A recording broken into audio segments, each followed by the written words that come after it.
أعوذ بالله من الشيطان الرجيم بسم الله الرحمن الرحيم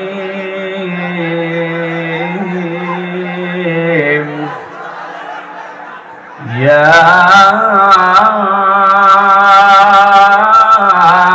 أيها الذين آمنوا اركعوا واسجدوا واعبدوا ربكم وافعلوا الخير لعلكم تفلحون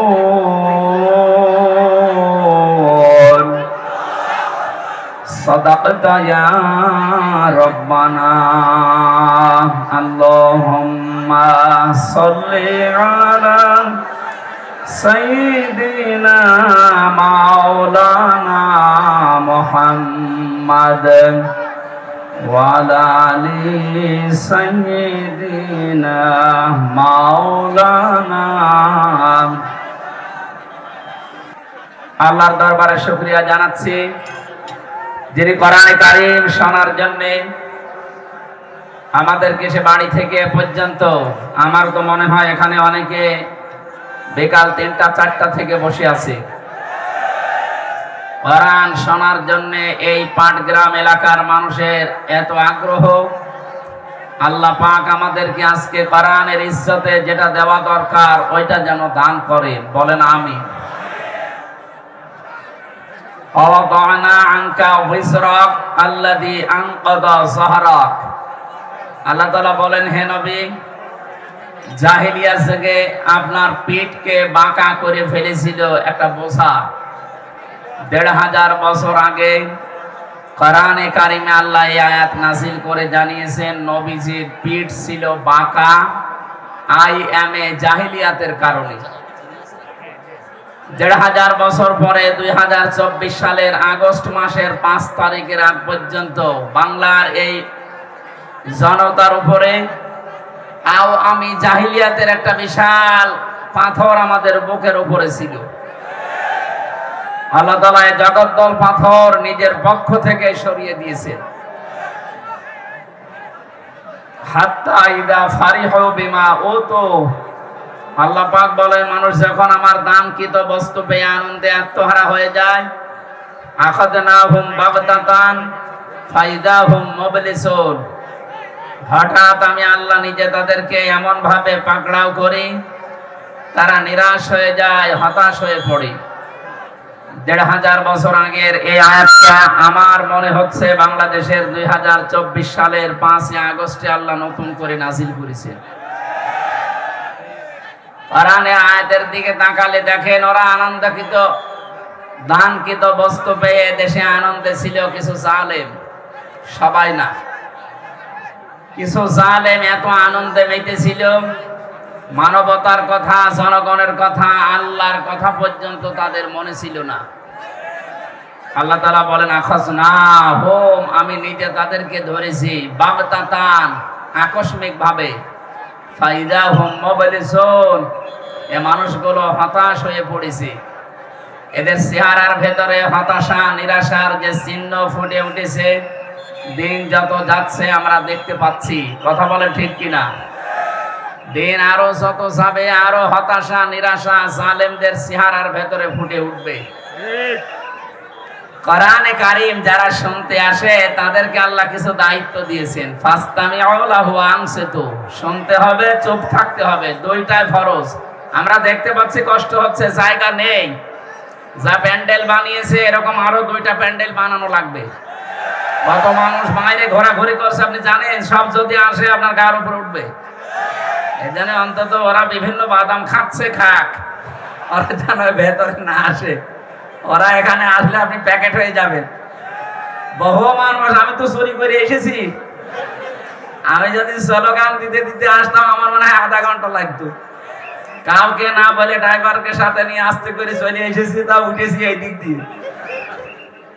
এই জন্য আশা করছি আপনারা আল্লাহর কোরআন শুনতে যারা এসেছেন সওয়াবের নিয়তে এই দুইটা কথা একটু মেনে নেন। কষ্ট হলেও স্বীকার করেন যে ইবাদতে কষ্ট বেশি, ওই ইবাদতে সওয়াব বেশি। কথা বলেন না কেন? সুতরাং আজকের ইবাদতে যেহেতু কষ্ট হচ্ছে বেশি, আমরা চাই আজকের মাহফিলে যেন ডবল সওয়াব হয়। কিন্তু এটা শুনতে হলে চুপ থাকা লাগবে, শোনা লাগবে। এই দুইটা যদি না মানেন ডবল গুনাহ হবে। সাদগায়ে জারিয়া যেমন হয়, গুনাহে জারিয়াও আছে। অনেকে মনে করে শুধু সাদগায়ে জারিয়া, মসজিদ বানিয়ে দিলাম, কিন্তু বানানোর আগে চিন্তা করে না যে টাকাটা কিসের। ঘোষের টাকা, সুদের টাকা দিয়ে মসজিদ বানালে সাদগায়ে জারিয়া হবে না গুনাহে জারিয়া হবে? এই জন্য যারা এসেছেন শুনতে, আয় আমি জাহিলিয়াত চলে গেছে, আও আমি জাহিলিয়াত তো চলে গেছে। কথা বলেন না কেন? আমরা কোরআনে কারিমের যে রং, এইটা এখন সামনে দেখতে চাই। সিবগাতাল্লাহ ওমান আহসানু মিনাল্লাহি সিবগাতা ওয়া নাহনু লাহু আবিদুন। তোমরা আল্লাহর রঙে রঙিন হও। আল্লাহর চাইতে সুন্দর রং পৃথিবীতে আর কারো আছে? আল্লাহর রং সবুজ, লাল, কালো, কি এই যে আল্লাহর এই রঙে আমরা আজকে রঙিন করব এই দেশকে ইনশাআল্লাহ। 53 বছর তো দেখেছি এই দেশকে বিভিন্ন জিনিস দিয়ে অনেকে চালিয়েছে। কথা বলেন না কেন? বাবা চালিয়েছিল, আমরা তো দেখিনি। আজকের সভাপতি ডাক্তার শামসুল আলম হয়তো দেখতে পারে। দুর্ভিক্ষে মানুষ মারা গেছে। আমি কি বানিয়ে বললাম? বাবা চালিয়েছিল এই দেশটা, দুর্ভিক্ষে মানুষ মারা গেছে। স্বামী চালিয়েছিল কারো কারো, আপনাদের চাচাও চালিয়েছে, সে যেভাবেই হোক। ভাবি চালিয়েছে, ববু চালিয়েছে। কথা বলে না কেন? যদিও ববু এই 8-9 দিন ধরে একটা মিথ্যা কথা সারা বিশ্বের মডেলদেরকে শোনাচ্ছে যে আমি নির্বাচিত ছিলাম, আমাকে উৎখাত করা হয়েছে। এটা তাহা মিথ্যা কথা। আজকে ডক্টর হাবিব সাহেব পড়ছিলেন না, হুয়া যে তাবাকুম, আল্লাহ পাক বলেন তিনি সে আল্লাহ যিনি তোমাদেরকে নির্বাচিত করেন। এই যে লক্ষ লক্ষ নবীর উম্মত থেকে উম্মতি মুহাম্মদী হিসাবে আল্লাহ আমাদেরকে নির্বাচিত করেছেন। নির্বাচিত করা লাগে যে পদ্ধতির মাধ্যমে, তার নাম নির্বাচন। তার নাম কি? আরো জোরে বলেন। এটা রেকর্ড হচ্ছে, গোয়েন্দারা বিভিন্ন জায়গায় আছে। আমি ওপেন বলছি, 15.5 বছরে বাংলাদেশে কোন নির্বাচন হয়েছে? না। কি মিথ্যা কথা! আপনি একটা হাসি মানুষ, হ্যাঁ? আপনি একটা হাসি মানুষ, এ কথা বলেন কি করে যে আমি নির্বাচিত ছিলাম? এই 15.5 বছর তো নির্বাচনই হয়নি। এক কথা বলেন না কেন? আপনি যদি ঘোড়াকেও জিজ্ঞাসা করেন এই 15.5 বছর যারা ছিল ওরা কি নির্বাচিত ছিল, ঘোড়াও হাসবে। একটা কথা বললেন। শয়তান পর্যন্ত বিশ্বাস করে না। এক কথা বলেন না কেন? কারণ নির্বাচনের আগে আপনি 154 জন ডিক্লেয়ার দিয়েছেন, তার মানে নির্বাচন হয়নি। কথা বলেন না কেন? আর এর আগের বার একেবারে দিনের ভোট রাতে করে ফেলেছেন, তার মানে নির্বাচন হয়নি। দিনের ভোট যে রাতে হয়েছে বাংলাদেশে, এর প্রমাণ আমি নিজে। আমার সাথে এক ওসি ছিল জেলখানায়। উনি আমার এই ফাঁসির কন্ডেম ছেলে একদিন এসে বলছে, হুজুর একটা তাওবার কথা বলবো, দেখেন তো কেমন হয়। বলেন। বলছে আমি নির্বাচনে বাইরে ছিলাম, আমি রাত 12টার পর থেকে আমার যা আন্ডারে লোক আছে, বিশেষ করে এসআই, এএসআই আর কনস্টেবল আর হেলমেট বাহিনীর কিছু সদস্যকে নিলাম। আল্লাহর নামে ভোট কাটা আরম্ভ করলাম। হেলমেট বাহিনী এই শব্দটা আমি জোড়লাম, কারণ এরকম মানুষও সাথে ছিল। এক কথা বলেন না কেন? ওনার সাথে হয়তো এসআই, এএসআই, কনস্টেবল ছিল, পাশাপাশি 4 নাম্বার যার নাম বললাম এইটা ছিল সাথে। এটা এখন প্রমাণ হচ্ছে যে এরাও ছিল। এই জন্য তো সরকার নিষিদ্ধ করে দিয়েছে। এদেরকে নিষিদ্ধ করার 100-র উপরে কারণ আছে, কিন্তু এদের বৈধতা দেওয়ার একটা কারণ আপনি দেখাতে পারবেন না। অনেকে এখন মায়া কান্না করছে, না এদের নিষিদ্ধ করা ঠিক হয়নি। এদেরকে নিষিদ্ধ করার জন্য বললাম 100 কারণ আমার কাছে আছে। তার 1 নাম্বার কারণ, ওরা এদেশে এখন হিন্দুদের নাম দিয়ে সামনে ব্যবসা করার চেষ্টায় আছে, অথচ হিন্দু মারার ক্ষেত্রে এরাই সর্ব আগে কাজ করেছে। আপনি বলেন, এই যে বিশ্বজিৎকে যারা মেরেছে, ছাত্র শিবির মেরেছে, ছাত্র লীগ সে মেরেছে, সে আমার সাথে জেলে ছিল, শাওন, খুলনায় বাড়ি। অবশ্য হুজুর আমি যখন কপ দিচ্ছিলাম, ও আমারে বলছে, ভাই আমি শিবির না, আমি হাফ হাতা না, আমি ফুল হাতা। তারপরেও ছাড়ি নাই।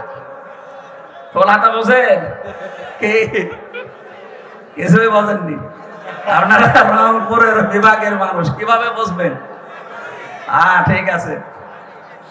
ও বারবার বলেছিল যে ভাই আমি শিবির কি, আমি মুসলমানই না, আপনি আমারে মারবেন না। এরপরও আমি তারে কপ দিয়ে দুনিয়া থেকে বিদায় করে দিলাম।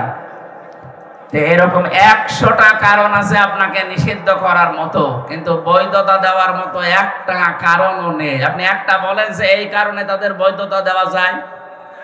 যারা সেঞ্চুরি করে ধর্ষণের পরে মিষ্টি বিলাতে পারে, কোন মায়ের সন্তান তাদের বৈধতা দিতে পারে? তার বিবেকে কাজ করবে? ওটা যদি আপনার মেয়ের সাথে, আপনার বোনের সাথে হয়তো, বলেন তো আপনি কি করতেন? জবাই করে ফেলতেন। এই কথা বলেন না কেন? তাও তো কম হয়ে গেছে যে নিষিদ্ধ করেছে, ওদেরকে অন্তত জবাই করা দরকার, যা করেছে 15.5 বছর। জন্মলগ্ন থেকে শুরু করে এই 24 সালের 5 আগস্ট পর্যন্ত এখনো ষড়যন্ত্র থেমেনি ওদের। এখনো পর্যন্ত বলছে এই দিন দিন না, আরো দিন আছে। ওর ওই দিনের কাছে নিয়ে যাওয়া দরকার। কথা বলে না কেন? এক টাকলাকে কয়েকদিন আগে কোর্টের প্রাঙ্গণে দাঁড়িয়ে বলতে শুনলাম এজলাসে, বলছে বিচারপতি এ দিন দিন না, আরো দিন আছে। এখনো পর্যন্ত যদি এই কথা ওর মুখ দিয়ে বের হয়, ওর মায়ের হয়েছে?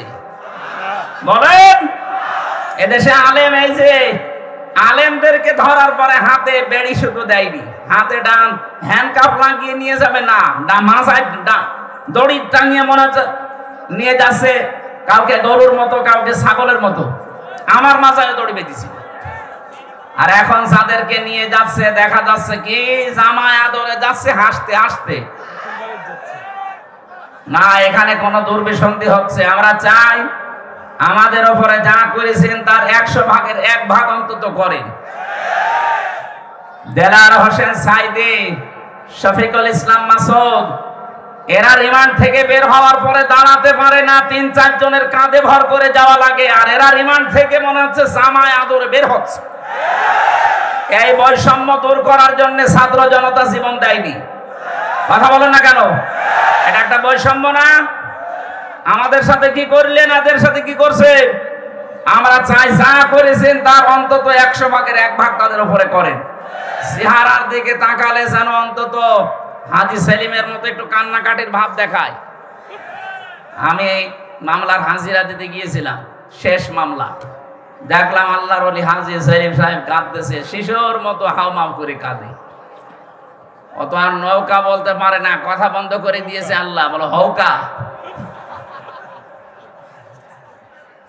সম্মানিত ভাইরা, আমরা আইএমএ জাহিলিয়াত কিতাবে পড়েছি, ইতিহাসে পড়েছি, আমি জাহিলিয়াত 15.5 বছর দেখেছি।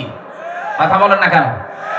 নতুন আর কোন জাহিলি যুগ আমরা এই দেশে দেখতে চাই না। অনেকে এখনো ষড়যন্ত্র চালাচ্ছে নতুন একটা যুগের তৈরি করার জন্য। এতগুলো মানুষ জীবন দিয়েছে নতুন কোন যুগ দেখার জন্য না। যারা জীবন দিয়েছে তাদেরকে কবরে যে জিজ্ঞাসা করবেন, প্রত্যেকেও বলবে আমরা আল্লাহর বিধান দিয়ে দেশ চালাতে চাই। কারণ যারা শহীদ হয় তাদেরকে মৃত বলা নিষেধ। কথা বলেন না কেন? মুখ দিয়ে যেন কেউ না বলে যে মরে গেছে, না বলা যাবে না।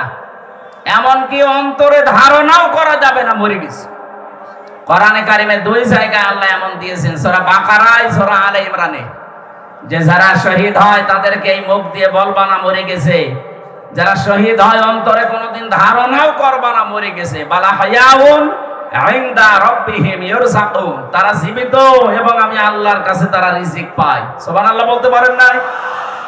সুতরাং আমার কথা হচ্ছে, মূল কথা, যারা মিথ্যা ছড়াচ্ছেন এখনো পর্যন্ত, বিশেষ করে ডোনাল্ড ট্রাম্প আসার পরে দেখছি কারো কারো বৃদ্ধি বেড়ে গেছে। মনে করছে মডলদেরকে কথা বললে বিশ্বাস করবে। শয়তান যেখানে বিশ্বাস করে না, অন্তত ট্রাম্পের মতো এরকম একজন মানুষ বিশ্বাস করবে। সে আজকে এই যে পেপারে লিখেছেন না, সংবাদে আজকে জানাচ্ছে যে কেউ যেন একটা এডিট করে চালিয়ে দিয়েছিল। ডোনাল্ড ট্রাম্প ক্ষমতায় আসার পরে নাকি জানিয়েছে যে বাংলাদেশের প্রধানমন্ত্রী শেখ হাসিনা, অথচ 40 মিনিট তার কাছ থেকে বক্তব্য নিয়েছে সাংবাদিক, একটা বারের জন্য বাংলাদেশ সম্পর্কে কোনো কথা সে বলে নাই। এই এডিট করে করে মানুষকে আর কত অডিও কল শোনাবেন বলেন তো? নিজেই কল দেয়, নিজেই রেকর্ড করে, নিজেই এডিট করে, নিজেই ছেড়ে দেয়। এগুলো এখন প্রমাণ পাওয়া যাচ্ছে। বাংলাদেশে বিশৃঙ্খলা তৈরি করার জন্য যারা এই কাজগুলো বাইরে বসে বসে করছেন, তাদের মোবাইলের এই রেকর্ডিং গুলো ফাঁস করা বাংলাদেশে নিষিদ্ধ করা হোক। এক কথা বলেন। আমরা চাই দেশটা যেভাবে শান্ত আছে এভাবে আরো শান্ত হোক। বিশৃঙ্খলা তৈরি করার জন্য যেই মাথা চালা দেবে ওই মাথায় কেটে ফেলা লাগবে। এই জন্য মিথ্যা কথা হাজী সাহেব মানুষ আর ছড়াবেন না। আপনার ছেলে মেয়ে মিথ্যা কথা বললে আমরা মানতাম, কারণ তারা হাজি না। আপনি একটা হাজি। আমার আরাফাতের বোন, কথা বলছে না কেন? আমার আরাফাতের ভাই ডক্টর হাবিব, আর উনি আমার আরাফাতের বোন। আমার বোন হয়ে মিথ্যা কথা বলবে, এটা মেনে নেওয়া যায় না। এটা করবেন না। আমি জানি যা করি এই দেশে সব আপনার কাছে চলে যায়। আশা করছি এরকম মিথ্যা কথা সামনে আর ছড়াবেন না। মানুষের সিম্পিতি আর পাবেন না। এতদিন যা পেয়েছেন মানুষ এখন বুঝে ফেলেছে। মানুষের ভেতরে আল্লাহ ভয় তৈরি করে দেয় 5টা কারণে। কয়টা বলেন বলেন? নবীজি যাইতেন নবুয়ত পাওয়ার পরে এসে বলেছিলেন, খাদিজা আমাকে ঢেকে দাও, জাম্মিলুনি ইয়া খাদিজা, আমি ভয় পেয়েছি। রংপুর বিভাগের মানুষেরা খেয়াল করে শোনেন, আল্লাহ রাব্বুল আলামিনের নবী খাদিজাতুল কুবরাকে যখন বলেছিলেন আমি ভয় পেয়েছি, আমার জীবনের উপর আমার আশঙ্কা হচ্ছে, আমাকে ঢেকে দাও, খাদিজাতুল কুবরা ওই দিন 5টা কথা বলেছিলেন। 1 নম্বরে বলেছিলেন, ইয়া আবুল কাসেম, হে আমার স্বামী আপনি ভয় পাবেন না। কাল্লা ওয়াল্লাহি মা ইউখজিকাল্লাহু আবাদান, কখনোই না, আল্লাহ আপনাকে কোনোদিন ভয় দেখাতে পারে না। ইন্নাকা লা তাসিলুর রহিমা, কারণ আপনি রক্তের সম্পর্ক, আত্মীয়তার সম্পর্ক ঠিক রাখেন। এগুলো আপনি সম্পর্ক আরো জুড়ে দেন, আপনি নষ্ট করেন না আত্মীয়তার সম্পর্ক, আপনাকে আল্লাহ ভয় দেখাবে না। এ হাদিস দ্বারা বোঝা যায় যারা মানুষের সাথে সম্পর্ক নষ্ট করে তাদের ভেতরে অজানা একটা ভয় আল্লাহ তৈরি করে দেয়। কথা বলেন না কেন? এই যে আপনি পালিয়ে গেলেন, আপনি তো আত্মীয়তার সম্পর্কগুলো সব ছিন্ন করেছেন। অন্তত রংপুর বিভাগের মানুষেরা, এই বিভাগে যেহেতু আপনার শ্বশুর বাড়ি, এরা তো সব আপনার দেবর নাই শ্বশুর, এদেরকেও বলে গেলেন না। এ বিভাগের মানুষকে তো অন্তত বলে যাওয়ার দরকার ছিল যে আমরা, আমার শ্বশুরের এলাকার লোক, এরা হয় আমার দেবর হবে না শ্বশুর হবে। এই দেবর শ্বশুর ভাসুর গুলো আজ আমার মনে হচ্ছে এতিম হয়ে গেছে।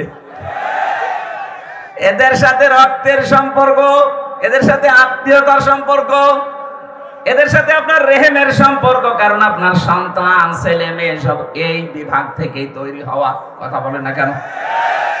বাংলাদেশের আরো 7টা বিভাগে আপনি না বলতে পারতেন, রংপুরে বলার দরকার ছিল, কিছুই বলেননি। এই জন্যই ভয়ে পালিয়েছেন, কারণ রক্তের সম্পর্ক যারা ঠিক রাখে না, আত্মীয়তার সম্পর্ক যাদের ঠিক নেই, তাদের ভেতরে একটা অজানা ভয় আল্লাহ তৈরি করে দেয়। 2 নাম্বারটা আরো কঠিন, তাহমিলুল কাল্লা, হে আমার স্বামী ভয় পাবেন না, আপনি তো মানুষের বোঝা বহন করেন, মানুষের বোঝা হালকা করে দেন। কিসের বোঝা? কষ্টের বোঝা, দুঃখের বোঝা, ঋণের বোঝা। আপনি মানুষের বোঝা হালকা করেন, আপনি ভয় পান কেন? কি করে গেলেন আপনি? এই দেশে লক্ষ কোটি কোটি টাকা বাইরে পাচার করলেন, এখন এই দেশে কোটি কোটি টাকা মানুষের মাথার উপরে ঋণ। ঋণের বোঝা দিয়ে গেলেন আপনি। কত কষ্টের বোঝা দিয়েছেন। 2024 সালের 5 আগস্টে এই যে 2780 জন মানুষ, একটা হিসাব পেয়েছি সরকারি জরিপে, 2780 জন এখনো হাসপাতালের বেডে কাতরাচ্ছে। কারো হাত নেই, পা নেই, কারো চোখ নেই, অন্ডকোষ উড়ে গেছে। এই মানুষগুলো তার বাবা মার কাছে, ভাই বোনের কাছে, পরিবারের কাছে, সমাজের কাছে, দেশের কাছে একটা বোঝা না? এ কথা বলছে না কেন? এই বোঝাটা দিয়ে গেলেন। আপনি তো চলেই যাবেন স্বামীর বাড়ি, একটু আগে গেলে তো বোঝা তৈরি হয় না। আর আমরা এদেশে দেখতে পাচ্ছি, যারাই আমরা এদেশ থেকে বিদেশে যাই তাদেরকে আমরা রেমিটেন্স যোদ্ধা বলি। কথা বলেন ঠিক কিনা? যারাই যায় তারা মাসে মাসে টাকা পাঠায়। আপনি 3 মাস গেছেন, একটা টাকাও পাঠাননি। আমরা চাই অন্তত 3 মাসে ৩-৩-৯০,০০০ টাকা পাঠান। পুরুষ মানুষের নাই বেতন বেশি, আপনার তো বেতন অর্ধেকও আছে। 3 মাসে আমরা ৯০,০০০ টাকা চাই। এই কথা বলেন এখানে। যারা ঋণের বোঝা, কষ্টের বোঝা, দুঃখের বোঝা মানুষকে দিয়ে যায়, তাদেরকে অজানা ভয় আল্লাহ তৈরি করে দেয়। আরো বাকিগুলো তো বললাম না। এত কিছু যারা দিয়ে গেছেন, নবীজির উম্মতে শামিল হওয়া তাদের জন্য সম্ভব না। এই জন্য মিথ্যা কথা যারা ছড়িয়ে আজ বিশ্বের মোড়লদের মন পাওয়ার চেষ্টায় আছেন, এ মিথ্যা বন্ধ হওয়া লাগবে। কারণ নির্বাচনের মাধ্যমে মানুষ নির্বাচিত হয়। 15.5 বছরে দেশে নির্বাচনই হয়নি। কথা বলেন ঠিক কিনা? যারা দায়িত্বে আছেন আমরা আহ্বান জানাবো, যারা এখন দায়িত্বে আছেন খুব তাড়াতাড়ি সম্মানজনক একটা সময় নিয়ে নির্বাচনের মাধ্যমে নির্বাচিত জনপ্রতিনিধির হাতে দেশটা তুলে দেন, তাহলে এই ষড়যন্ত্রগুলো সব বন্ধ হয়ে যাবে। আপনি দেখতেছেন আজ 2-3 দিন কিন্তু একটা কথা চলছে সারা বিশ্বে। এদেশটাকে এখন ডক্টর ইউনূসের নামে উনি চালাতে চাচ্ছে, যে উনি জঙ্গিবাদ উস্কে দিচ্ছে, এদেশ জঙ্গিবাদে ভরে যাচ্ছে। এদেশে যারা ইসলামপন্থী মানুষ, অন্তত এই দেশে যারা একামতে দিনের দায়িত্ব পালন করতে চায়, তারা যে অ্যাক্টিভ ভাবে একটু কাজ করবে কি করে? কিছু করলে এই শব্দটা বিশ্বের মোড়লদেরকে শোনাচ্ছে, এদেশে জঙ্গিবাদ পুনরুত্থান হচ্ছে। বলেন নাউজুবিল্লাহ। মিথ্যা এই ধোঁয়াটা তুলে কাউন্টার টেররিজম একটা ইউনিট বানিয়ে বাংলার বহু মানুষকে আপনি জীবন থেকে, দুনিয়া থেকে বিদায় করে দিয়েছেন। বিশেষ করে আয়না ঘরের নাম দিয়ে অধিকাংশ মানুষকে ওখানে নিয়ে মেরে ফেলতেন।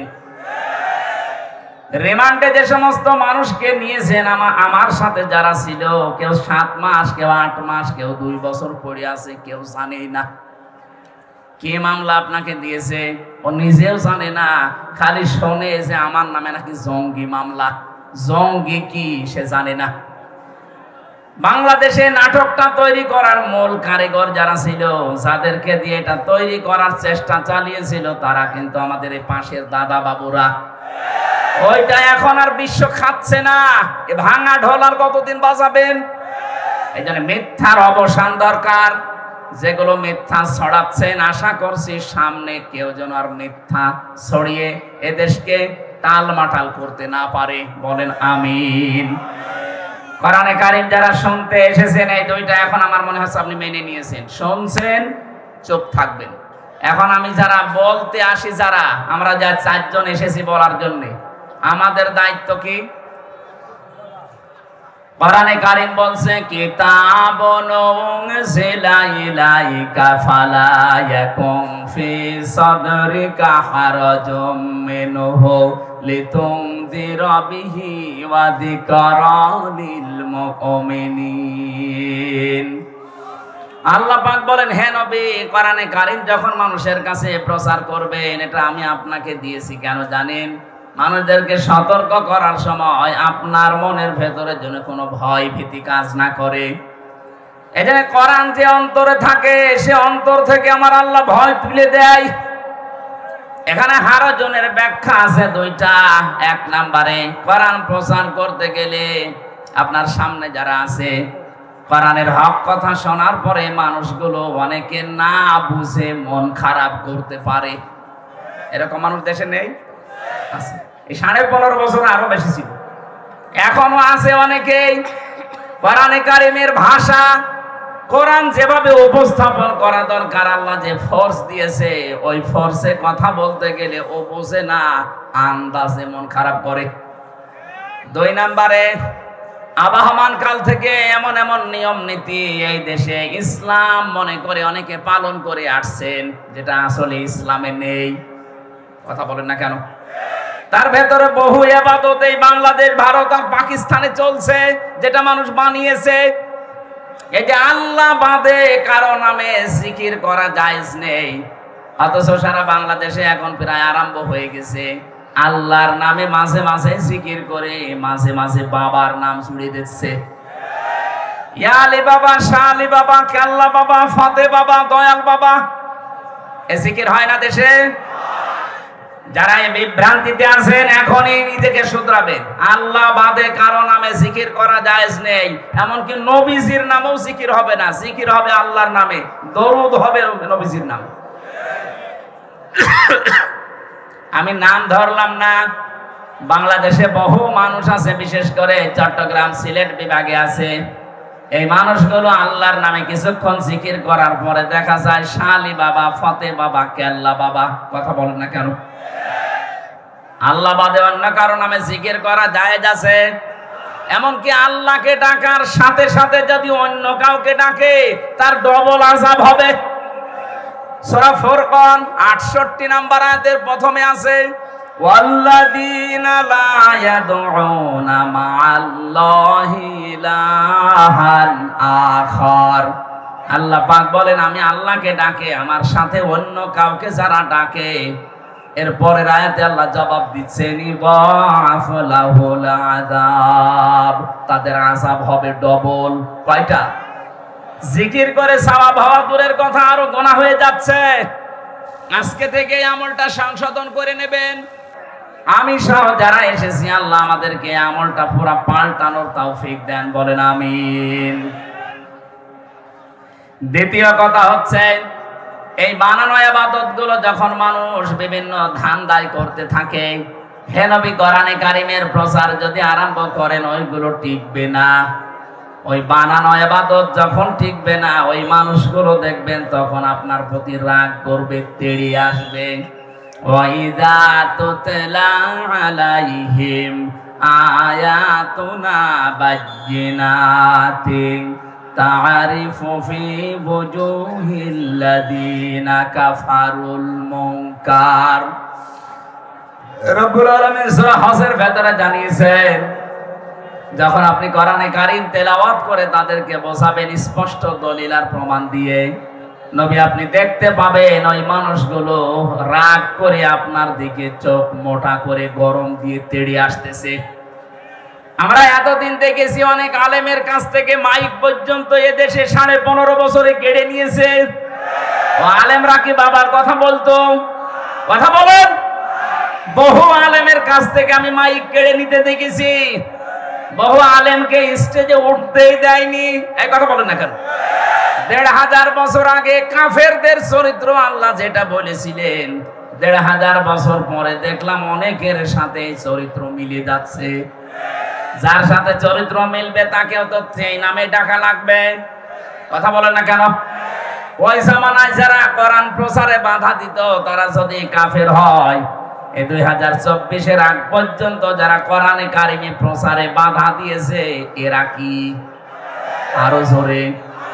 কাফেরের সাথে আত্মীয়তা করা জায়েজ আছে? হ্যাঁ, তারা মরে গেলে কবরে দেওয়া জায়েজ আছে? জানাজা, এগুলো যদি আমরা একটু কড়াকড়ি করতে পারতাম, এদেশে বহু মানুষ পরিবর্তন হয়ে যেত। আর এইভাবে যদি বাবা শাহজালাল সব হালাল চলে, আগামীতে যারা চেয়ারে বসবে তারা দেখবেন ডবল সালেম হবে। কথা বলেন না কেন? এজন্য আমরা চাই এদেশে যারা অপরাধ করেছেন আপনাদের অপরাধ আপনারা মাফ করে নেন, যেভাবে মাফ চাওয়া দরকার। যার কাছে অপরাধ করেছেন তার কাছে স্বীকার করেন, তার ক্ষতি হয়ে গেলে ক্ষতিপূরণ দেন, এরপরে বলেন আস্তাগফিরুল্লাহ, আল্লাহ আপনাকে মাফ করে দেবে। কথা বলেন ঠিক কিনা? কিন্তু বাস্তবে আমরা উল্টা দেখছি, এত বড় অপরাধ করার পরেও অনেকে দেখতে পাচ্ছি অনুশোচনা দূরের কথা, অনুতপ্ত দূরের কথা, এই মানুষগুলোর বৃদ্ধি আরো বাড়তেছে। মানুষ যখন জুলুম করতে করতে একেবারে শেষ পর্যায়ে পৌঁছিয়ে যায়, তাকে আল্লাহ কয়েকটা জিনিস থেকে চিরবঞ্চিত করে দেয়। তার এক নম্বরে আল্লাহ তাকে আর হেদায়েত দেয় না। ফেরাউন যখন ডুবে যাচ্ছিল ওই সময় কিন্তু স্বীকৃতি দেওয়ার রাস্তায় ছিল। ও বলেছিল আন্নাহু লা ইলাহা ইল্লাল্লাযী আমানাত বিহি বানু ইসরাঈল। আমি ঈমান আনলাম আল্লাহর উপরে, যার উপরে বানি ইসরাঈলরা ঈমান এনেছে। আনা মিনাল মুসলিমিন, আমি তো মুসলমান। এরপরও ফেরেশতারা আমাকে পানির ভেতরে চোবায় কেন? আল্লাহ তখন ডাক দিয়েছেন আল আন, এখন। আকাদা শয়তান ক্বাবলু ওয়া কুনতা মিনাল মুফসিদিন, এর আগে তুমি সবচাইতে বড় সন্ত্রাসী, ফ্যাসাদকারী, ফ্যাসিস্ট ছিলে। এর আগে সবচাইতে বড় জুলুমবাজ ছিলে। তোমার কারণে আমার হাজারো বান্দা শান্তিতে থাকতে পারে নাই। আমার মনে হয় হাজার হাজার বছর আগে ফেরাউন জুলুম করার কারণে যেমন হেদায়েত থেকে বঞ্চিত হয়ে গেছে, 2024-এর আগ পর্যন্ত যারা জুলুম করেছে, যারা সরাসরি জড়িত ছিল, তাদেরকেও আমার আল্লাহ হেদায়েত থেকে বঞ্চিত করে দিচ্ছে। এত চেষ্টা চালাচ্ছে মানুষ, এত কিছু বলছে না, তার পরিবর্তন নেই। আবু জেহেল যেদিন বদরের ময়দানে যাবে, ওইদিন কাবার গিলাফ ধরে বলেছিল, কাবার মালিক তুমি একজন আছো আমি জানি, মুহাম্মদের বিরুদ্ধে যাচ্ছি যুদ্ধ করার জন্য বদরে, সত্যের পক্ষে যে আছে তাকে তুমি বিজয় দিও। ওর দোয়া আল্লাহ কবুল করে নিয়েছে, কারণ ও তো সত্যের পক্ষে ছিল না। ওই ময়দানে যাওয়ার পরে যখন ওকে হযরতে আব্দুল্লাহ বিন মাসউদ বুকের উপরে ওঠার পরে ছুরি চালিয়েছে, তখন জিজ্ঞাসা করেছে মানান তাকে তুমি? হযরতে আব্দুল্লাহ বিন মাসউদ ওই সময় জবাব দিয়েছিলেন আমি ইবনে মাসউদ। ওকে ডাক দিয়ে বলছে, দেখো তুমি আমার গলা যখন পোঁছ দেবে ছুরি দিয়ে একটু বড় করে কাটবে, কারণ মানুষ যেন দেখে বুঝতে পারে যে এটা নেতার মাথা। জোরে বলেন নাউজুবিল্লাহ। ১৫০০ বছর আগে আবু জেহেল বিদায় নিয়েছে, কিন্তু তার প্রেতাত্মা এখনো পর্যন্ত বিভিন্ন দেশে ঘুরতেছে। এখনো অনেকে এত অপমান হওয়ার পরেও ওর দেখেন তেজ কমছে না। কথা বলেন ঠিক কিনা? এতে কালামানিক কালকেই দেখলাম কলার পাতায় আল্লাহ শুইয়েছে, বিসি উড়ে গেছে, লজ্জা আছে ওর, এরপর হাসতেছে। আমার তো মনে হচ্ছে ১৫০০ বছর আগের ইতিহাস পড়ার পরে আবু জেহেলের সাথে অনেকের জীবন মিলে যাচ্ছে। এই মানুষগুলোকে আল্লাহ হেদায়েত দেবে না, এই মানুষগুলোর অনুশোচনা নেই, অনুতপ্ত হওয়ার কোনো কিছু আমরা দেখতে পাচ্ছি না। কথা বলেন ঠিক কিনা? হাজারো নিরীহ মানুষকে বিচারের এই চেয়ারে বসে অবিচারের মাধ্যমে দুনিয়ার জীবন থেকে বিদায় দিয়েছে। কথা বলেন ঠিক কিনা?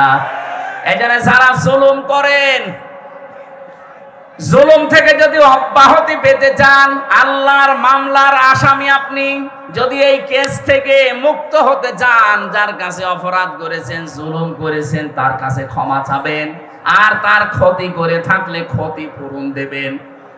কথা বলেন না কেন? আমার জীবন থেকে 3টা বছর আপনি কেড়ে নিলেন, আমার বাবার লক্ষ লক্ষ টাকা আপনি হাতিয়ে নিয়েছেন এই মিথ্যা মামলার মাধ্যমে। আমি চাই আমার মামলার আয়ু থেকে একেবারে টপ টু বটন যারা জড়িত তারাও 3 বছর জেলে থাকবে আমার মতো, আর আমাকে ওই লক্ষ লক্ষ টাকা ক্ষতিপূরণ ফিরিয়ে দেবে।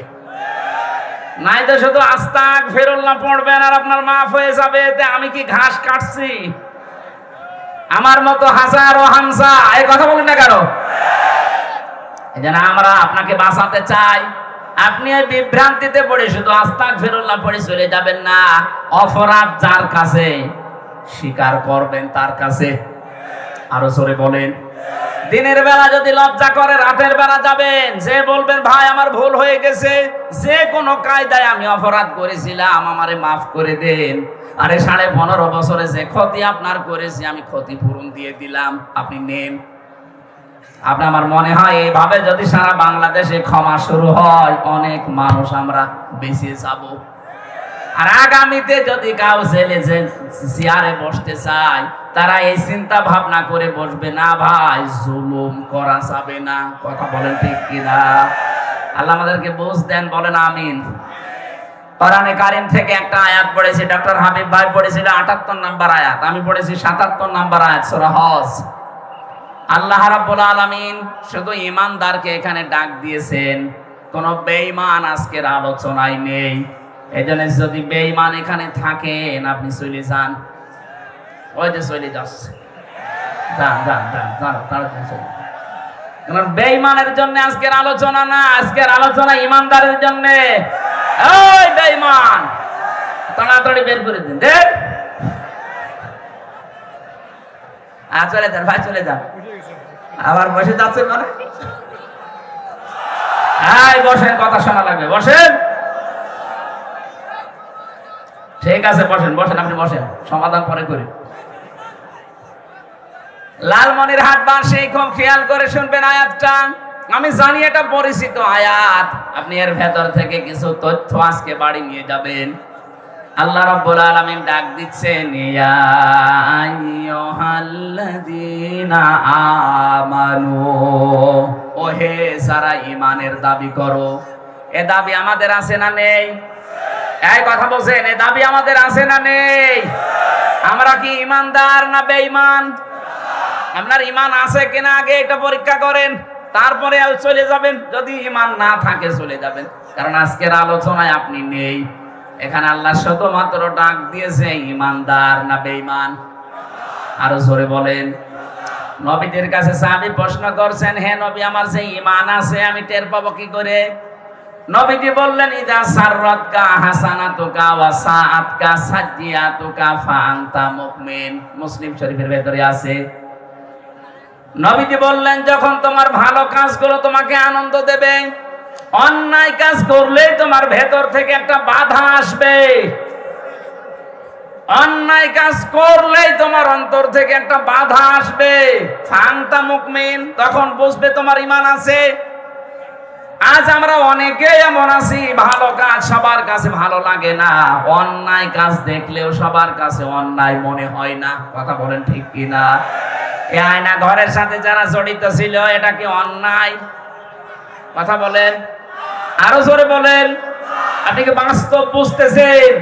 একটা মানুষ কবরের মতো জায়গায় 8 বছর 10 বছর 14 বছর পড়ে আছে, এখন কি দিন না রাত সে জানে না, কোন মাস জানে না, কোন বছর জানে না। এরকম একটা ভয়ঙ্কর জায়গায় আপনি রাখলেন তাকে, এটা জানতেন যে আছে। এই খারাপ কাজ দেখার পর আপনার ভেতর থেকে কোনো বাধা আসে নাই। আপনি হজ 14 বার করেই করবেন কি, আর 25 বার করেই করবেন কি? আপনার তো ঈমান নেই, আপনি বেঈমান। বলেন। আমি মাঝে মাঝে রিমান্ডে যখন চিন্তা করতাম, আল্লাহ যারা দায়িত্ব পালন করে যায় এখানে, এরা যে আচরণ গুলো করে, বিশেষ করে এই রিমান্ডে যারা দায়িত্ব পালন করে, এরা বাইরে যে সংসার করে কি করে, এই মানুষগুলোর কি বিবেক মরে গেছে? কি আচরণ করতো আলেমদের সাথে তারা, এখনো পর্যন্ত আমার বিশ্বাসে আসে না যে মানুষ এইরকম করতে পারে। আল্লাহ রাব্বুল আলামিন তাহলে এই হাদিস দ্বারা আমরা যেটা বুঝতে পারলাম, ভালো কাজ দেখলে আনন্দ লাগবে, অন্যায় দেখলে কষ্ট লাগবে, তার ভেতরে ঈমান আছে। যার কাছে ভালো কাজ ভালো লাগে না, অন্যায় কাজ অন্যায় মনে হয় না, সে 5 ওয়াক্ত না 10 ওয়াক্ত নামাজ পড়লো, তার ঈমান নেই। তাহলে এখানে যদি ওইরকম কেউ থাকেন, চলে যান বলছি না, বলতে চলে যাচ্ছে, যান চলে যান। তাহলে ঈমানদারকে আল্লাহ যখন ডাক দেন, 89 জায়গায় আছে আয়াতটা কোরআনে কারিমে। আল্লাহ রাব্বুল আলামিন যখন ঈমানদারকে ডাকেন তখন তার কুদরতের হাত এভাবে গোছা করে ডাকেন, ইয়া আইয়ুহাল্লাযীনা আমানু। জোরে বলেন আল্লাহু আকবার। আল্লাহ এখানে 4টা আদেশ দিয়েছেন। যদি সফল হতে চাও, জীবনে সফলতার স্বর্ণ শিখরে পৌঁছাতে চাও, প্রথম নাম্বারে জীবনে এই কাজটা করো, ইরকাউ, রুকু করো, অসজুদু, সেজদা করো। এই যে রুকু আর সেজদা শব্দ দুইটা শুনতে যত ছোট মনে হচ্ছে, প্র্যাকটিক্যাল লাইফে সেট করা অত সহজ না। এই যে রুকু সেজদা কি সহজ না কঠিন? না, আসলেই কঠিন কাজ। কোরআনে কারীম জানিয়েছে, ওয়া ইন্নাহা লাকাবীরাতুন ইল্লা আলাল খাশিঈন। এই যে রুকু সেজদার যে নামাজ, এই নামাজটা কিন্তু বড় কঠিন কাজ, ভারী কাজ। তাদের জন্য ভারী না যে মানুষগুলো আল্লাহকে ভয় করে। আল্লাযীনা ইয়াযুন্নুনা আন্নাহুম মুলাকু রাব্বিহিম ওয়া আন্নাহুম ইলাইহি রাজিউন। যারা এই বিশ্বাস করে যে কিয়ামতে আমাকে দাঁড়ানো লাগবে আল্লাহর সামনে, ফিরে যাওয়া লাগবে তার কাছে, আল্লাহর কাছে দাঁড়াতে গেলে সর্বপ্রথম হিসাব নেওয়া হবে রুকু সেজদার। কথা বলেন ঠিক কিনা? আউয়ালু মা ইউহাসাবু বিহিল আবদু ইয়াউমাল কিয়ামাতিস সালাহ। কিয়ামতে সর্বপ্রথম আপনার হিসাব হবে কিসের? আরো জোরে বলেন। সাহাবারা এই কথা শোনার পরে তারা এত গুরুত্ব দিয়েছেন সালাতের, নামাজের। আমি একজন সাহাবীর জীবনী পড়েছি, হযরতে আব্দুল্লাহ আনসারী রাদিয়াল্লাহু তাআলা আনহু। এত গরিব মানুষ ছিল, নবীজি যেদিন বলেছিলেন যে জামাতে হাজির হয়ে নামাজ পড়ো, ওয়াকিমুস সালাতা ওয়া আতুজ যাকাতা ওয়ারকাউ মা'আর রাকিবিন। নামাজ কায়েম করো, সম্পদ থাকলে যাকাত দাও, আর রুকুকারীদের সাথে রুকু করো, তার মানে জামাতে হাজির হয়ে নামাজ পড়ো। সাহাবী এটা শোনার পরে ওই দিন থেকে তিনি বাস্তবে আয়াতটা সেট করেছিলেন। স্বামী স্ত্রীর মাত্র 2 জনের মিলে একখানা কাপড় ছিল, ছত্র ঢাকার মতো। স্ত্রীকে গর্তের ভেতরে রেখে উনি নামাজে যায়। নামাজ শেষ করে ফরজ তাড়াতাড়ি বাড়িতে চলে আসে। হযরত ওমর একদিন নালিশ দিলেন, হে রাসূল, আব্দুল্লাহ আনসারী এ মুনাফিক মনে হয়, কেন আসে সবার পেছনে, ফরজ নামাজ হয়ে গেলেই দৌড় দিয়ে চলে যায়। বিশ্ব নবী বললেন, না, আন্দাজে ধারণা করবা না, কারণ মানুষের মনের খবর জানে কে? আরো জোরে বলেন। বাংলাদেশে আমরা এখন অনেক বিষয় একটু গভীরে চিন্তা করলে দেখেন, যে মানুষগুলোকে আজ আকীদা খারাপ বলে এই যে 1000 বছর থেকে ফতোয়া দিয়ে আসতেছেন, আমার তো মনে হয় কমপক্ষে 70-80 বছর এই গুণগান চলছে এই দেশে। জিকিরটা আমাদের এই সমস্ত খুলনা, রাজশাহী, নওগাঁ, এই রংপুর, এই 3টা বিভাগে খুব কম, এগুলো চলছে বেশি সিলেট বিভাগে। এরা বড় বড় বিশাল বিশাল আয়োজন করে এরা মানুষের আকীদার ভুল ধরে, সামনাসামনি যেটা দেখা যায় ওইটার ভুল ধরে না। ছেলেটা স্কুলে যেতে চাচ্ছে না, মা জিজ্ঞাসা করছে কি হয়েছে, বলছে আমার গায়ে জ্বর। কই এদিকে আয়। গায়ে হাত দিয়ে দেখেন না, ঠান্ডা। ওই ওর তো জ্বর নেই। বলছে মা জ্বর নেই তাতে কি? আমার মাথা কেমন কেমন ব্যথা লাগছে। কই দেখি, মাথা ব্যথা হলে এইদিকে তো একটা রগ একটু ফুলে থাকে, এই ঠিক আছে, মাথা ব্যথা না। এবার বলছে মা আমার আর একটা সমস্যা আছে। কি? আমার পেটের ভেতরে ব্যথা করছে। এমন একটা জায়গার নাম বলেছে যেটা দেখানো যায় না। কথা বলে না কেন? আপনি আকীদা খারাপ জিকির করছেন এই কত বছর, এমন একটা জিনিসের নাম বলে যেটা দেখানো যায় না। আকীদা যদি এদের খারাপ হবে, একটা বারের জন্য চিন্তা করেন না কোনদিন। এরা কত সুযোগ সুবিধা পাওয়ার কথা ছিল। সেদিন মামুনুল হক ভাই যশোরে বলছিলেন, আল্লামা শহীদ দেলাওয়ার হোসেন সাইদি রহমতুল্লাহ আলাইহি, তাকে বহু অফার দেওয়া হয়েছিল, তিনি সবগুলোকে দোপায়ে মারিয়ে বলেছেন না ফাঁসির দড়ি, তারপরও আমি ওই দিকে যাব না। আপনি একটা বারের জন্য একটু দড়ির কাছে যান তো, বাস্তবতা অত সহজ না। একটু দড়ির কাছে গিয়ে বলেন তো, হ্যাঁ আপনার আকীদা কত নম্বরে আছে আমি দেখবো। ৭৬ জন আলেম আমার সাথে ছিল এক জায়গায়, ৭৬ জন। আমি মনে হয় সবার ছোট। এত বড় বড় মুরব্বী আলেম আমার দাদা বাবার বয়সী। দেখতাম নিজেরা হতাশ হয়ে পেরেশানে অস্থির হয়ে কাঁদত। অথচ যাদের আকীদা ঠিক নেই বলা হয়, তাদের সাথেও তো আমি ছিলাম। এ মানুষগুলোর হতাশা অস্থিরতা এগুলো আমি একদিনের জন্যও দেখিনি। এদের যোগাযোগ বিচ্ছিন্ন করে দিয়েছে, এই জন্য এ মানুষগুলো হতাশ হয়ে গেছে, না জানি আর কোনোদিন সূর্য উঠবে না। অথচ ওদের সব কিছু বিচ্ছিন্ন, এরপরও মানুষের ভেতরে আমি হতাশা পাইনি। নিজে পরীক্ষা করার জন্য বলেছিলাম, স্যার এখানে টাকা পয়সা খরচ করলে গোপনে ছোট মোবাইল পাওয়া যায় কারারক্ষীদের মাধ্যমে, এই নিয়ে দেই। কেন? আপনার ছেলে আছে, ছেলে তাতে কি? আপনার স্ত্রীর সাথে কথা বলেন, বলে ওগুলো আমি আল্লাহর রাস্তায় দিয়ে এসেছি, আল্লাহ দেখবে। এ কথাটা ওই ময়দানে দাঁড়িয়ে বলা অত সহজ না যত সহজে হামজা এখন বলছে। ওই জায়গায় টিকে থাকা অত সহজ না। আজকের এই যে ডক্টর হাবিব ভাই, উনি ছেলে থাকাকালীন ওনার স্ত্রী আমাকে বলেছিল যে ওনার চাকরিটা নাকি চলে যাবে। আমি ভেতরে খোঁজ খবর নিয়েছিলাম কত শক্ত ওই সময় পর্যন্ত, তাও তো আমরা ওই মানের লোক না। এই পর্যায়ে থাকার বলে যাক কলেজের চাকরি চলে যাক, কিন্তু যে রাস্তায় আছি এই রাস্তা থেকে আমি এক চুলও নড়তে রাজি না। আপনি কাকে বলেন আকীদা ঠিক নেই? এই মানুষকেই তো বলেন যে আকীদা ঠিক নেই। কি আকীদা আপনার? আপনার যে আকীদা আমি ৯টা এখন আমার মোবাইলে আছে, এই আকীদাগুলো কেউ বিশ্বাস করলে তার ঈমান চলে যাওয়ার কথা। আর আপনি ওই আকীদা নিয়ে ফতোয়া দিচ্ছেন যে আপনাদের আকীদা ঠিক নেই। এটা আপনি এই মানুষগুলোর প্রতি জুলুম করছেন। বিবেকটা কাজে লাগাবেন। কি করেছেন ইসলামের জন্য? শুধু পেট আর জহব্বা বাদ দিলে কিছু নেই আপনার। যাদের বলেন আকীদা ঠিক নেই, তারা কি করেনি? জীবন পর্যন্ত দিয়ে দিয়েছে। আমি নিচে নামলাম না তাই বলেন তো, আপনার বিবেকের কাছে প্রশ্ন করে কি করেছেন আপনি? ইসলামের নাম ভাঙিয়ে শুধু জহব্বা আর এই পেট বাদ দিলে আপনার আর কিচ্ছু থাকে না।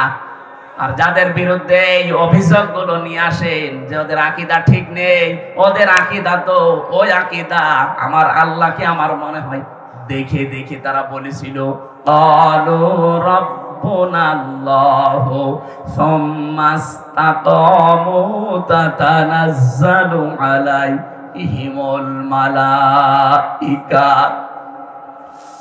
আমি যে হাদিসটা বলার জন্য পর্যন্ত এসেছিলাম, সাহাবী ডাক দিয়ে বলে, হে রাসূল আপনি একটু খোঁজ খবর নেন। তারপরেও নবীজি বললেন, ঠিক আছে আন্দাজে ধারণা করবা না কারো উপরে, চলো যাই। আসরের নামাজ পড়ে বাড়িতে গেলেন, বাইরে দাঁড়িয়ে সালাম দিলেন, আসসালামু আলাইকুম ইয়া আহলাল বাইত।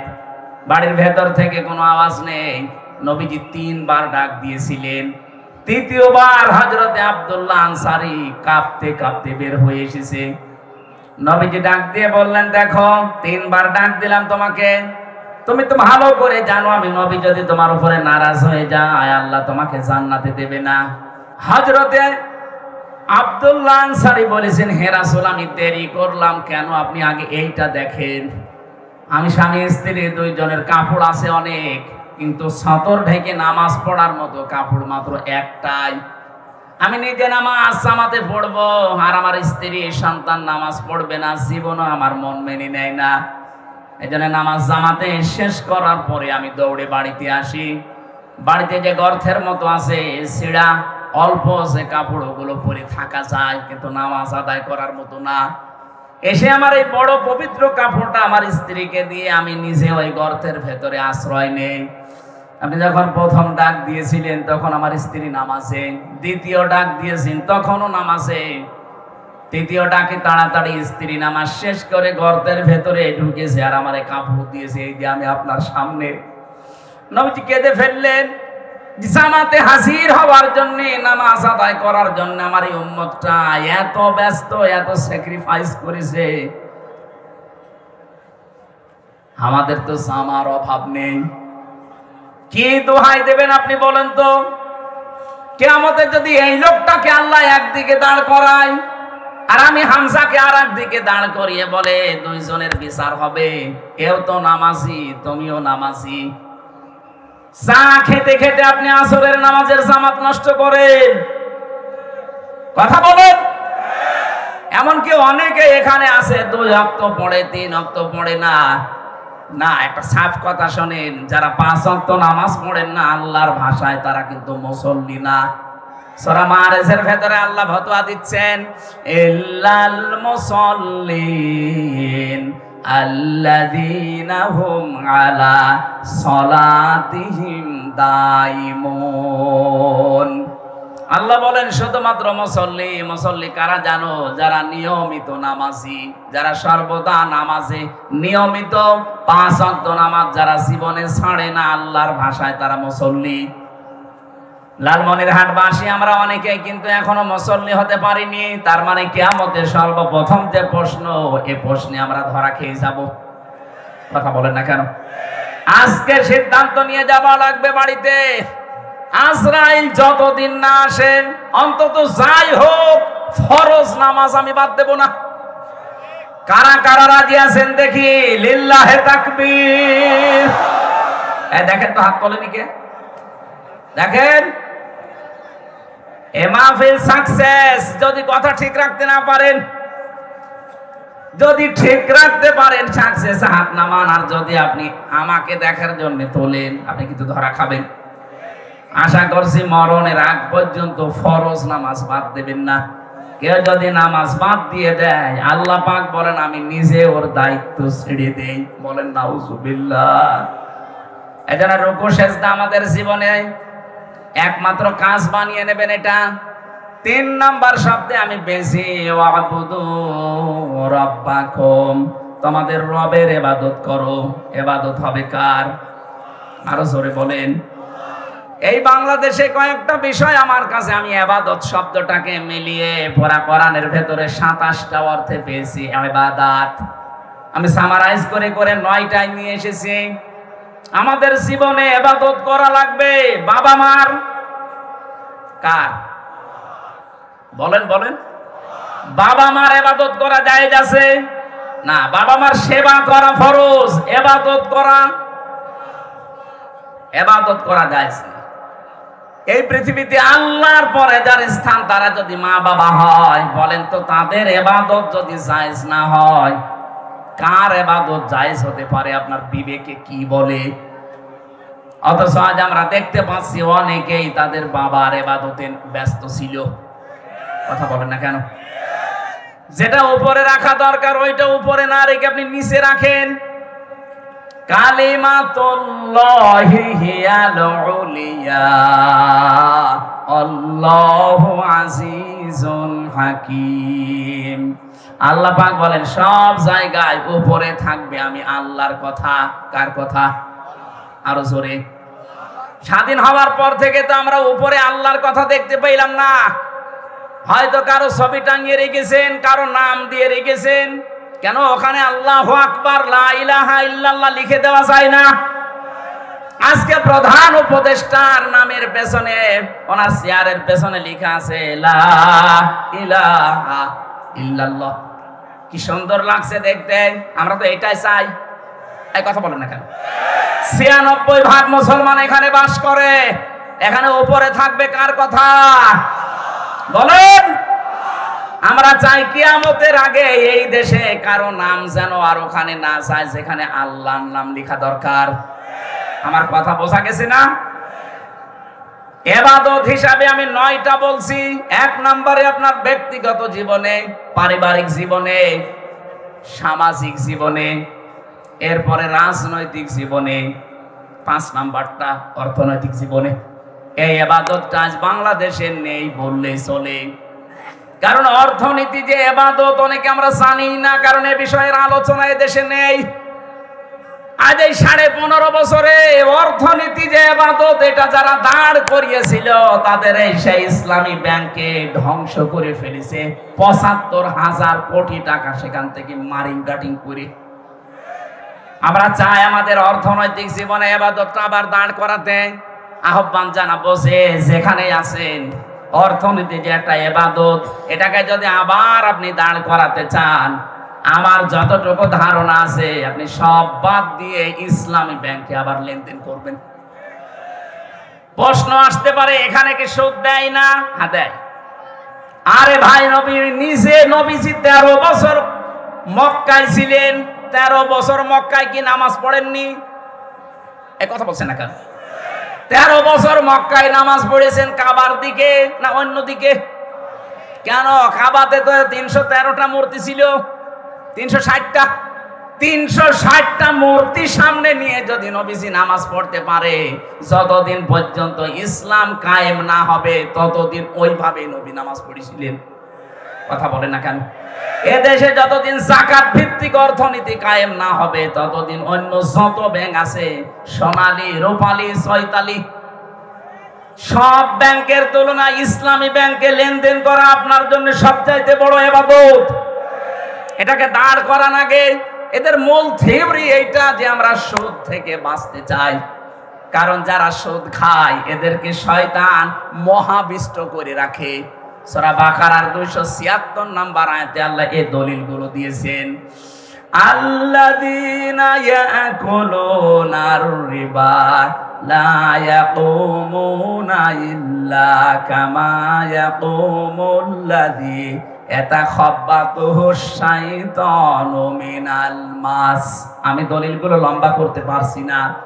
এই আয়াতগুলো থেকে প্রমাণ হয় সুদ যারা খাবে শয়তান তাদেরকে এমন ভাবে মোহবিষ্ট করে রাখে, স্পর্শ করে রাখে, কিয়ামতের দিনও তারা শিকলবদ্ধ হয়ে আল্লাহর সামনে অপমান অবস্থায় দাঁড়াবে।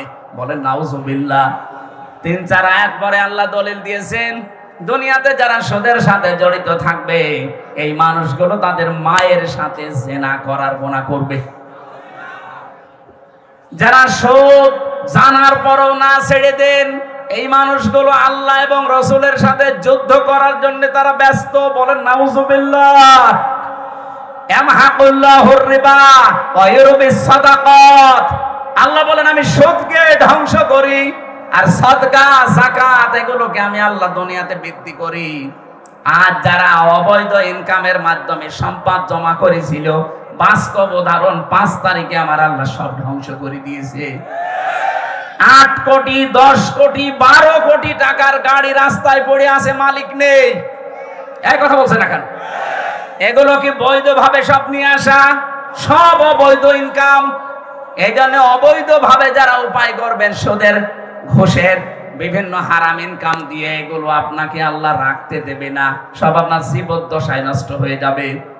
আমরা বিশ্বাস করি কোরআনের আয়াতকে অর্থনৈতিক জীবনে আর সব জায়গায় যদি আমরা বিষয়গুলো সামনে নিয়ে আসতে পারতাম যে এটা একটা ইবাদত, আল্লাহ তার রব, আল্লাহ আমাদেরকে তার ইবাদত করার জন্য, সফল হওয়ার জন্য জানিয়েছেন।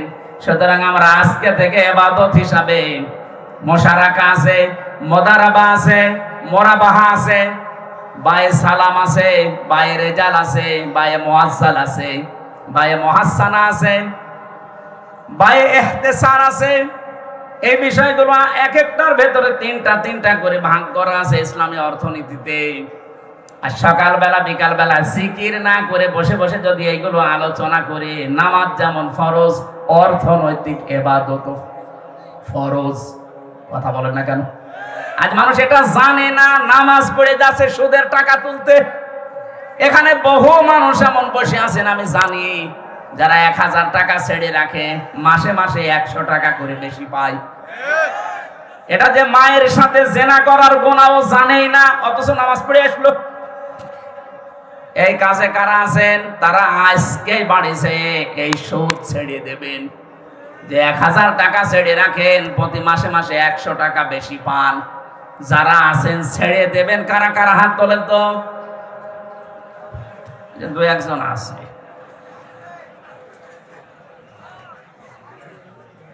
মশারাকা পার্টনারশিপ করে ব্যবসা করা, এটা ব্যাংকিং ব্যবস্থায় করছে ইসলামী ব্যাংক। মোদারাবা বিশ্ব নবী নিজে এটা করেছিলেন। হযরতে খাদিজাতুল কুবরা অর্থ দিয়েছিলেন, নবীজি শ্রম দিয়েছিলেন।